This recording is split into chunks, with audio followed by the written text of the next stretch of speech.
یو چا خوب راته ویل هغه مخکې جمعه کې مدرسه کې پیسې ورکړې وي او زوی وفات شو د هغه په خاطر وایي مور یې خوب ولیده چې هغه زما زوی چې دی ناست دی او داسې تحفې ډېرې تحفې ایښي دي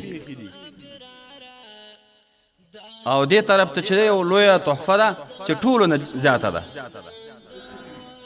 وایي ما ورته ویلې هغه مور یې قصه کوي چې دا چی دي دومره شیان ایښي دي وایي دا چې تاسو خیراتونه کړي که نه هغه ما ته رسېدلي دي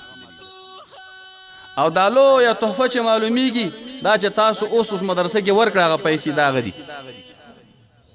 نو هغه صدقه جاریه ده د هغه ثواب یو په دوه رسیږي هر انسان باید چې کور کې څوک وفات شي